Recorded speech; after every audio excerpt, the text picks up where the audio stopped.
In 1939, Hitler invades Poland from the west and Stalin invades it from the east, so they divide the country between them. Polish army officer Janusz has been captured by the Soviets, who want him to sign a document that claims he's a spy. Since this is a lie, Janusz refuses to sign. At that moment the soldiers bring Janusz's wife, who has been tortured to the point she calls Janusz a spy too. He cries as he denies it, but the soldiers have a document she signed detailing all his sabotage activities. In Siberia in 1940, Janusz and various prisoners are taken to a labor camp. They're told that Siberia itself is their prison because the camp is surrounded by harsh nature, so nobody can survive out there if they try to escape. Fugitives also get bounties on their heads, meaning the locals may kill them too. Then all the prisoners' heads are shaved. When it's time for dinner, they're given very small bowls of a watery stew. Many men have night blindness because of a vitamin deficiency. Smith accidentally drops some food and a desperate prisoner tries to grab it, but Smith quickly steps on it to protect it. Janusz takes pity on the guy and shares his own food, so Smith scolds him, saying that kindness can kill him here.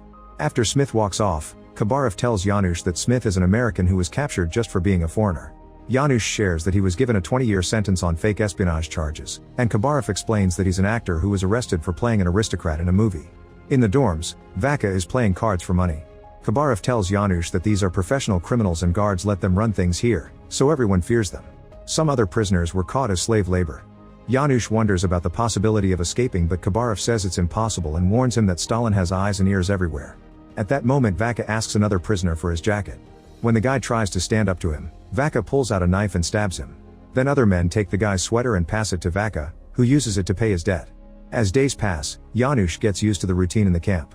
The prisoners must spend their time mining or chopping wood in the snow. They're given little food and their sleeping quarters aren't warm at all.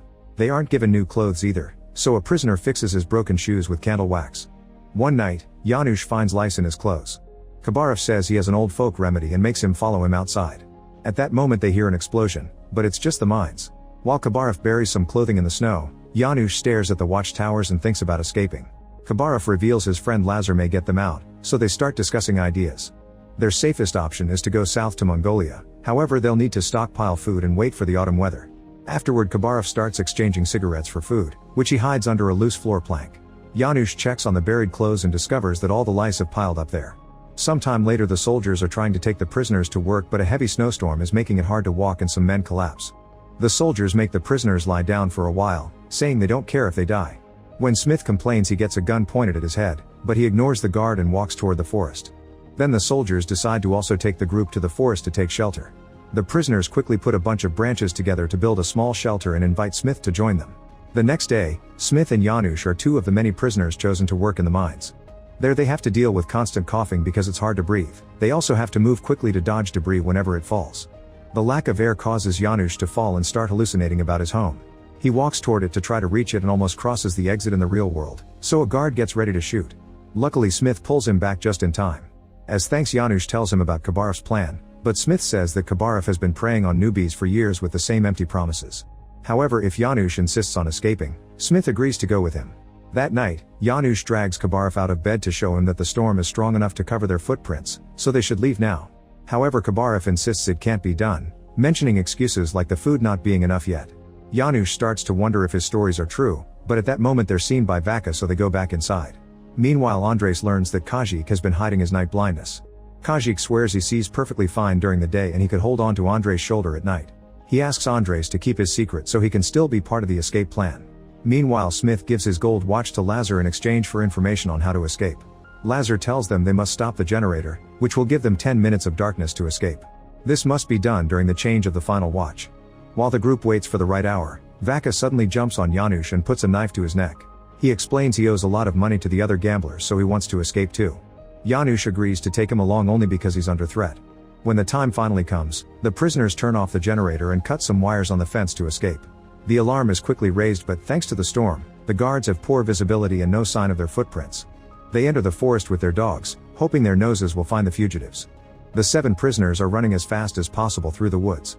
Eventually they get too tired to keep going, so Janusz reminds them that the dogs are fast and encourages them to keep moving. They try again, but the snow is blinding them, so they want to find shelter. Janusz refuses to stop now because this storm will stop the guards from finding them. He takes Vaka's knife and cuts bark strips from the trees, which they use as masks to protect their faces from the snow. Now they can keep walking without issues. Sometime later, when the storm finally stops, the group takes a break and puts all their resources together. Janusz notices that Vaka is wearing Khabarov's jacket, so Vaka explains that Khabarov almost betrayed them. However, Vaka managed to keep him quiet and took all his food. When they start traveling again, Smith privately tells Janusz that bringing Vaka was making a deal with the devil. They can hear howling in the distance, but it's only wolves. Days start to pass and Janusz guides the group by checking the moss and the sunlight for directions. Vaka is very impressed and promises to always protect him. The next time they take a break, Janusz explains that they still have 3 or 4 weeks to arrive at the local lake. There's only 1 week left of food, so they'll have to hunt or fish. Vaka wants to rob farms but the others refuse. Meanwhile, Kajik goes looking for wood but night falls, so his sight fails him and he gets lost. He starts wandering as he looks for the way back to camp, however the cold causes him to hallucinate. He sees his old teacher by his side and a city in the distance, thinking they've finally made it. When the others finally find him, they're devastated to see that Kajik has frozen to death just a few meters away from the camp. The group buries him and says a few words, although Vaka annoys everyone by pointing out that now they have 1 fewer mouth to feed. A few weeks later, the men are so desperate for food that they're grabbing bugs and eggs from nests. They're too exhausted to keep going, so they take shelter in a cave, where Tomasz starts drawing on the walls to stay sane. One night, Vaka asks Janusz who will die first and makes some comments that imply cannibalism. Suddenly they hear a noise and discover some wolves feeding on a dead animal. The men run and yell together, waving their sticks at the wolves until they run away in fear. Then Janusz watches how all his friends start eating directly from the animal's body like savages.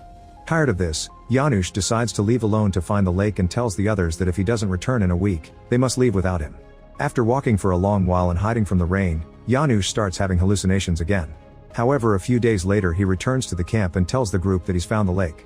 After Janusz recovers from this journey, the group leaves together and walks for 3 days until they get to the lake. After freshening up, they start making their way to the border. While crossing the woods, they notice that someone is following them. They surround the person and Vaka almost attacks, but Janusz stops him just in time. The mysterious person is a Polish girl named Irina, who has escaped from a Russian farm and has been following them because she needs food and protection. Janusz wants to bring her along, but the group refuses because they don't have enough food and she'll slow them down. Later the men find an animal stuck in the mud and capture it for dinner. However, Andres notices something and leaves the group behind. In the evening he comes back with Irina, who is allowed to travel with them now. The next morning they manage to mix a few things to make soap and finally get to wash all their clothes. They also get a nice shave, although Vaka refuses their help and does it himself. Sometime later they discover that part of the lake is frozen. The ice appears to be thin and weak, but Irina runs on it anyway and reaches the other side. This inspires the men to follow her. They slip and fall a few times, but they do reach the other side safely, so now they can continue their journey. While traveling through the woods, Smith asks Irina about her past and she says her parents were murdered by Russian soldiers. However, Smith notices a few inconsistencies in her story and realizes she's lying. She's actually from Jerem territory. He'll let it pass for now but makes her promise she won't lie again. Sometime later they see a town in the distance and think about sneaking in to get some food. However, they conclude they can't risk being recognized, so they'll have to walk around it through the woods. In the evening, the group realizes Vaka is gone and wonders if he betrayed them.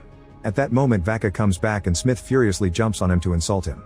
Vaka empties his bag to reveal a bunch of dead animals and admits he had to kill a dog, but reminds everyone this is their only chance of survival. He also pulls out a bottle of alcohol he stole, saying it's his birthday. During dinner, Vaka sings a traditional folk song and Irina sings along, making him realize she lived on the streets like him. Now everyone finally knows she's been lying, so she shares the true story. Her parents were Polish communists who chose to live in Moscow to work for the revolution. They were arrested in 1937 under spy charges and their kids were sent to an orphanage. When Irina's brother died, she decided to run away. The next day the journey continues and the group is harassed by mosquitoes, causing them to end up with deformed faces because of all the bites. When they see some locals walk by, they notice that the mosquitoes don't follow them. They must stay hidden to avoid capture, but Zoran decides to come out and ask a man for his secret. The man gives him a necklace that keeps the mosquitoes away, and now the group can keep traveling in peace. More days pass and Irina chats with everyone to learn their stories. Andres is a priest, Tomasz is a pastry chef who wants to be an artist, Zoran is an accountant who was arrested for taking a picture of the Kremlin, and Smith is an engineer who moved to Russia because of the depression. His son was shot when he was arrested. During their next break, Irina takes care of the wounds on Smith's feet with a piece of fabric she rips off her skirt. Eventually they reach some train tracks and Janusz explains that the border is on the other side around 4 days away. There are lots of farmers and guards in the area, so they'll have to cross after nightfall. While they wait, Vaka keeps staring at his cross. Zoran mocks him for having a tattoo of Stalin and Vaka jumps on him, so the others have to separate them before things escalate. A few hours later, the group is happy to finally cross the border into Mongolia. However, Vaka is loyal to Stalin, so he decides to stay in Russia.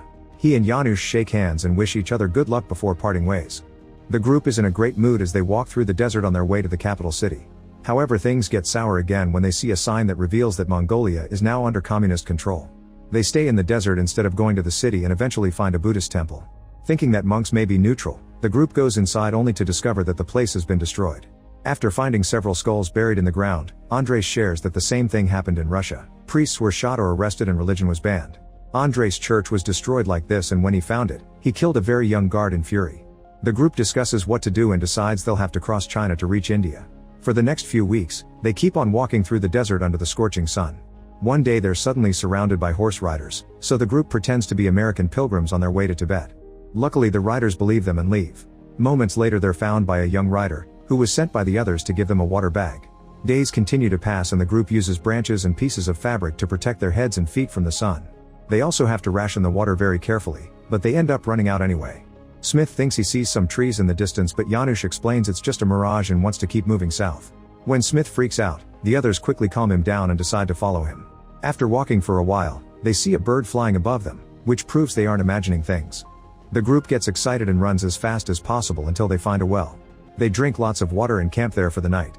In the morning, they fill as many bottles and pots as possible with water and go back to walking south. A few days later, the group panics when they encounter a sandstorm. They run to the nearest dune and take cover the best they can as the storm passes over them.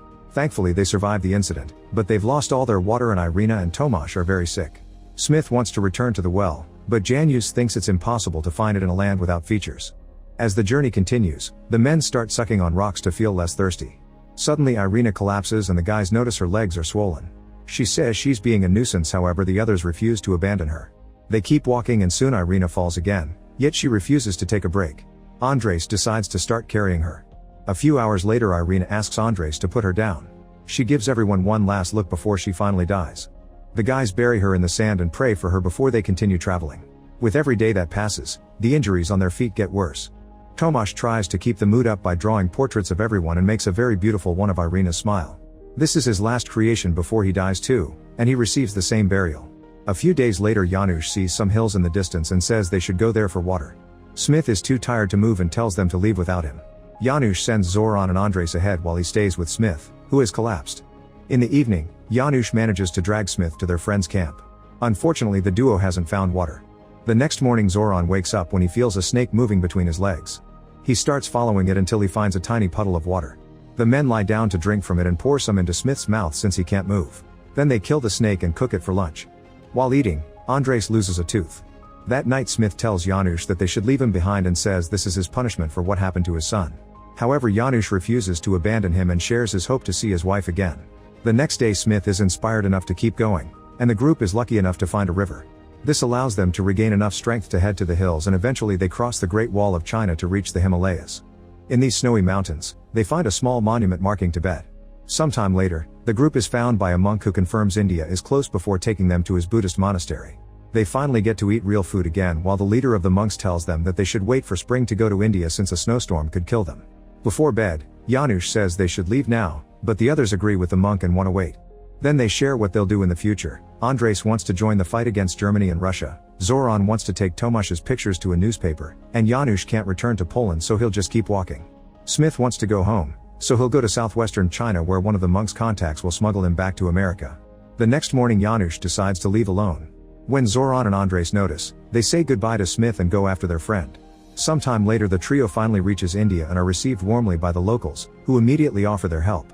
For the next 50 years, Janusz continues to walk around the world. In 1989 Poland is finally free. Janusz finds his old home and opens the door with a hidden key. Inside he's happy to find his wife waiting for him. Make sure to subscribe and turn on notifications so you can watch more videos like this. Thanks for watching.